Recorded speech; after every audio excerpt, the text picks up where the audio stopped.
সেদিন আমার ক্লিনিকে অভিকবাবু এসেছিলেন। তো অভিকবাবু আসার পর কতগুলো সমস্যা আমায় বললেন, এবং সেই সমস্যাগুলো খুব একদম স্পেসিফিক টু দ্য পয়েন্ট উনি আমাকে বলছেন যে এই সমস্যাগুলোতে লাস্ট 10 ইয়ার্স উনি সাফার করছেন, 10 বছর, এবং এই সমস্যাগুলোর জন্য উনি কিন্তু ট্রিটমেন্ট কন্টিনিউ করেছেন, কিন্তু সমস্যাগুলোর কোনো সমাধান হচ্ছে না। উনি আমাকে বললেন যে ডক্টর সেন, আমার দীর্ঘকালব্যাপী রাত্রে ঘুম আসতে সমস্যা হয়, এবং ঘুম আসার পর যদি কোনো কারণে ঘুম ভেঙে যায় আর ঘুম আসতে চায় না, আমি এদিক ওদিক ছটফট করতে থাকি। বললাম যে যদি, এবং সেক্ষেত্রে উনি কিন্তু ঘুমের ওষুধও খেয়ে ফেলেছেন, কিন্তু ঘুমের ওষুধ খেয়েও কিন্তু জিনিসটার সমাধান হচ্ছে না। উনি ঝিমিয়ে থাকেন সারাদিন। উনি বাই প্রফেশন একজন অ্যাডভোকেট, উনি কাজ করতে অসুবিধা হচ্ছে ওনার। আলটিমেটলি ওনার ঘুমের সমস্যাটা খুব বড় একটা সমস্যা।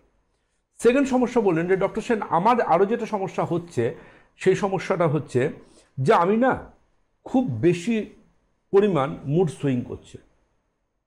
সব ওকে আছে, আমার চারদিকের দেওয়াল, আমার পার্সোনাল লাইফ, আমার প্রফেশনাল লাইফ, আমার socio economic lifestyle, each and everything okay, কিন্তু আমি তা সত্ত্বেও ডিপ্রেশনে চলে যাচ্ছি। আমার কিচ্ছু ভালো লাগছে না, আমি ডিপ্রেশনে চলে যাচ্ছি, এত ডিপ্রেশনে চলে যাচ্ছি বিয়ন্ড ইমাজিনেশন। মনে হচ্ছে আমি আজকে ধরুন আজকে গুরুত্বপূর্ণ কোর্টে হিয়ারিং আছে, আমি যাবো না কোর্টে, আমার জুনিয়রকে বলছি কেসটা অ্যাটেন্ড করতে, এরম জায়গায় চলে যাচ্ছে। আমাদের এত ডিপ্রেশন ফ্রাস্ট্রেশন আসছে, আমি কিছুতেই এই মুড সুইং থেকে বেরোতে পারছি না। তৃতীয়ত হচ্ছে আমার আরএ ফ্যাক্টর পজিটিভ, এবং আরএ ফ্যাক্টর পজিটিভ হওয়া সত্ত্বেও আমার কন্ট্রোলে থাকলাম, কিন্তু এই রিসেন্ট এই সমস্যাগুলো অ্যারাইজ করার পর থেকে দেখা যাচ্ছে আমার জয়েন্ট পেনও বাড়তে শুরু করেছে আগের থেকে। অভিকবাবুর এই সমস্যাগুলোর কথা আমি অলরেডি জানালাম, এগুলো তারা খুব বড়। এর সাথে উনি বলছেন যে ডক্টর সেন, আমার না ইরিটেবল বাউল সিনড্রোমের সাফার করছি, আমার কখনো ডায়রিয়া হচ্ছে, তো কখনো কনস্টিপেশন হচ্ছে, কিংবা কখনো লক্ষ্য করছি আমার পেট যেন একদম একটা ভয়ঙ্কর রকম খারাপ অবস্থা, কখনো একটা মোচড় দেওয়া ব্যথা হচ্ছে, আম্বিলিকাল রিজিয়নে আমাকে দৌড়ে বাথরুম যেতে হচ্ছে। আলটিমেটলি আমার ইরিটেবল বাউল সিনড্রোম, এর আগে ডাক্তারবাবুরাও বলেছেন এটা, আলটিমেটলি আমার এই জায়গাতে আমি কোলাপস করে যাচ্ছি। মানে এই পরপর সমস্যাগুলো বলছেন, দেখুন, অনিদ্রা, মুড সুইং, জয়েন্ট পেন, এবং তার সাথে পেটের সমস্যা।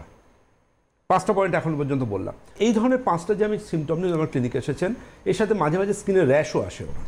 এই সমস্যাগুলো নিয়ে এসেছেন। উনি বলছেন যে আমি কিন্তু এগুলোর পেন কিলার খেলে ব্যথা কমছে, এটা হলে ওটা হচ্ছে, আমি বুঝতে পারছি, কিন্তু আমি না মাঝে মাঝে আমার জ্বরও হয়, ঠান্ডা লাগা, গলা ব্যথা, আমি কিন্তু ঘন ঘন অ্যান্টিবায়োটিক খেয়ে নিই।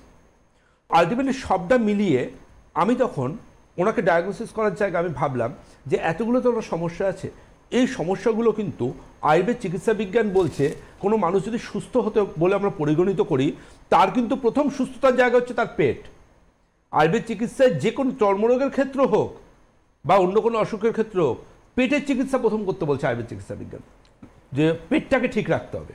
তো সেই জায়গা থেকে কিন্তু আমি প্রথমে ধরে নিলাম যে ওনার গাট কিন্তু হেলদি নয়, ওনার গাট কিন্তু আনহেলদি।